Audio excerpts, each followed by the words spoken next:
Je suis tunisien de nationalité, je suis évidemment maghrébin d'appartenance, maghrébin et arabe d'appartenance. J'ai eu une carrière politique et diplomatique assez dense puisque j'ai été ambassadeur dans plusieurs pays auprès d'organisations internationales. J'ai aussi été ministre de l'Éducation à deux reprises avant la période de 2011 en Tunisie et après ce qui s'est passé, les événements qui ont lieu en Tunisie après 2011. Je suis de formation juriste, je suis docteur d'État de l'Université de Paris, agrégé de droit de l'Université de Tunis et je suis aujourd'hui consultant international auprès d'organisations internationales appartenant au système des Nations Unies.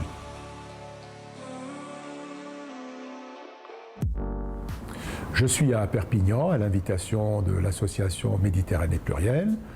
Je suis là pour donner une conférence sur la thématique du rôle politique de la femme dans le renforcement des démocraties naissantes.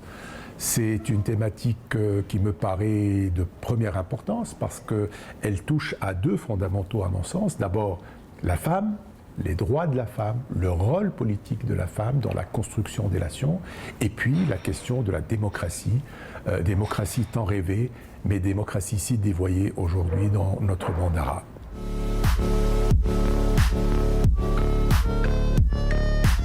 Le 25 novembre, d'abord, c'est un grand acquis pour la femme, parce que pendant des décennies, pendant, je dirais, des siècles, on a tué honteusement ces violences faites aux femmes. J'estime que la violence faite aux femmes ne se résume pas en une journée internationale, mais il est tellement important aujourd'hui de rappeler ces fondamentaux que sont l'égalité des sexes, l'égalité des droits entre hommes et femmes, qu'une journée internationale comme aujourd'hui ne peut qu'être que le meilleur signal de cet engagement mondial, l'engagement des Nations Unies, mais également l'engagement de tous les peuples du monde. Aujourd'hui, la femme est un des plus grands défis de l'humanité. L'avenir de la femme tient beaucoup aux luttes, aux résultats des luttes qu'elle a commencé à entretenir depuis déjà des siècles. Je suis en France, le pays de la Révolution de 1789.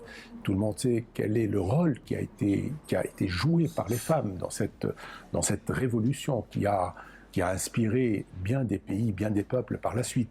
Donc le 25 novembre, c'est un rappel que malgré tous les acquis, le statut de la femme reste encore assez fragile, vulnérable. Et qu'il est de notre devoir à tous, surtout aujourd'hui les hommes, de nous engager, de nous tenir derrière ces revendications, derrière ces droits, pour que à jamais soient bannies ces violences contre les femmes.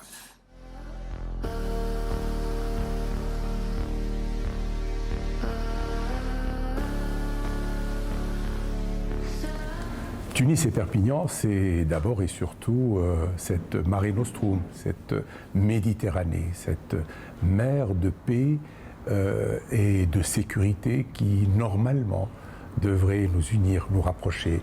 Je suis pour la première fois à Perpignan et je me sens, de prime abord, quasiment à Tunis, parce que les façades des immeubles, les rues, la végétation, la mer surtout, la mer est la même, qu'elle soit au sud de la rive Méditerranée ou au nord. Et je pense que s'il y a vraiment deux villes qui devraient se regarder bien en face dans les yeux et se mettre la main dans la main, c'est bien justement Perpignan et Tunis.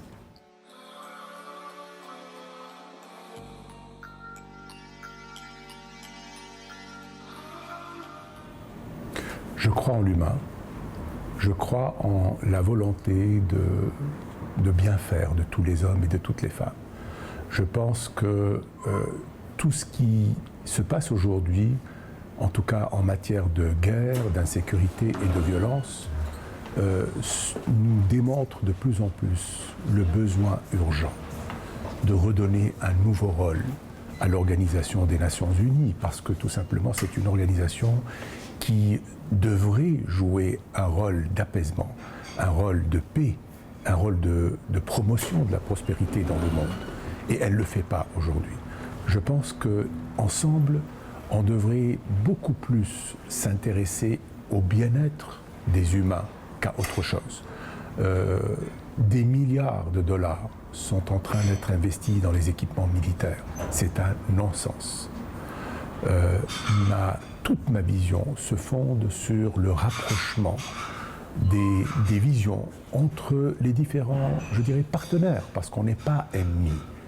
On est une même civilisation, on a peut-être des cultures différentes, mais on est tous versés dans l'humain.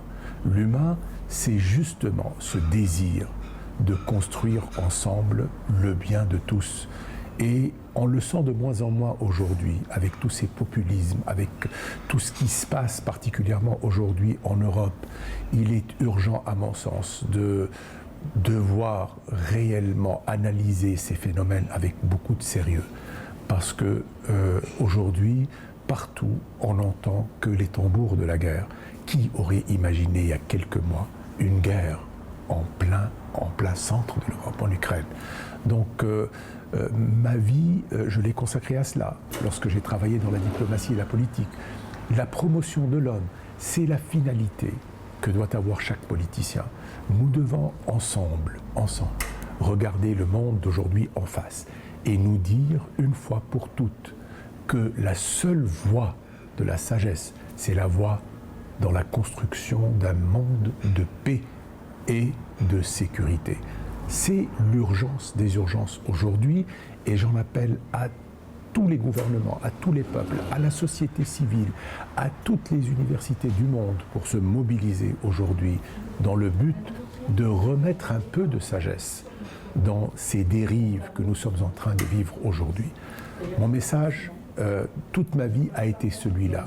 Et je m'engage, pour l'avenir aussi, à soutenir, à défendre ces valeurs de paix, d'humanité qui doivent imprégner le monde d'aujourd'hui.